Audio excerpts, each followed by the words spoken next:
나는 신발이 없었기 때문에 화가 났습니다. 그러다 발이 없는 남자를 만났습니다.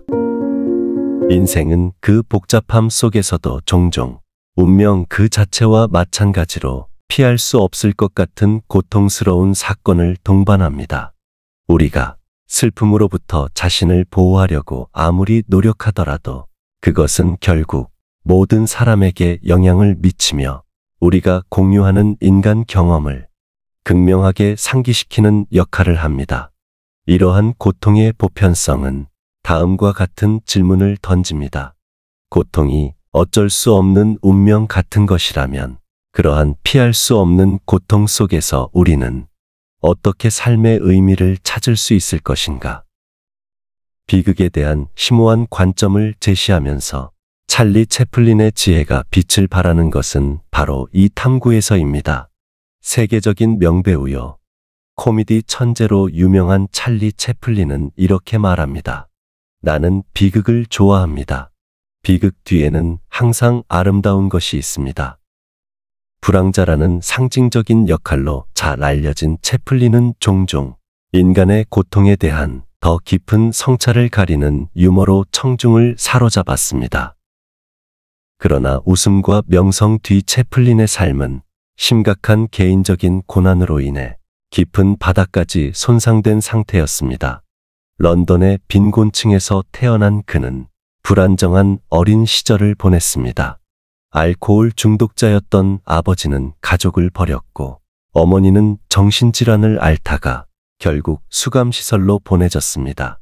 이런 비극적인 성장 환경으로 인해 채플린은 7살이라는 어린 나이부터 작업장과 고아원으로 보내졌고 그곳에서 그는 삶의 가혹한 현실의 정면으로 직면했습니다. 그러나 쉽게 그의 영혼을 짓밟을 수 있었던 바로 이러한 비극적인 경험들이 오히려 그의 창조적인 천재성을 불러일으켰고 그로 인해 개인적인 고통의 우물을 딛고 전 세계 관객들에게 반향을 불러일으키는 공연을 선보일 수 있었습니다.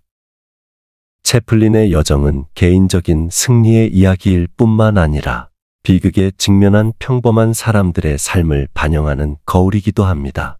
그의 이야기는 인생의 도전은 피할 수 없지만 극복할 수 없는 것은 아니라는 점을 뼈저리게 상기시켜 줍니다. 모든 사람은 어느 시점에서 자신의 어려움과 씨름하며 우리가 위안을 찾는 것은 이러한 공동의 곤경을 인정하는 것입니다. 비극은 지극히 개인적이면서도 근본적으로 보편적인 것이기도 합니다. 우리가 고통을 겪는 것이 혼자가 아니라는 것을 이해하는 것은 위안과 힘의 원천이 될 수 있습니다. 더욱이 다른 사람들이 훨씬 더 큰 역경에 직면할 수 있다는 사실을 인식하면 회복력과 감사의 마음을 불러일으킬 수 있습니다. 우리가 겪는 시련이 압도적으로 느껴질 수도 있지만 다른 사람들도 비슷하거나 심지어 더 가혹한 상황을 견디고 있다는 사실을 알면 연대감과 동정심이 커질 수 있습니다. 우리 자신의 경험 너머를 바라보고 다른 사람들과 공감함으로써 우리는 은혜와 용기로 고통을 헤쳐나갈 수 있는 더 넓은 관점을 배양합니다. 이러한 방식으로 채플린이 말했듯 우리는 비극 속에 숨겨진 아름다움을 발견하고 고통을 개인의 성장과 삶에 대한 더 깊은 감사의 촉매제로 전환시키려는 용기가 꼭 필요합니다.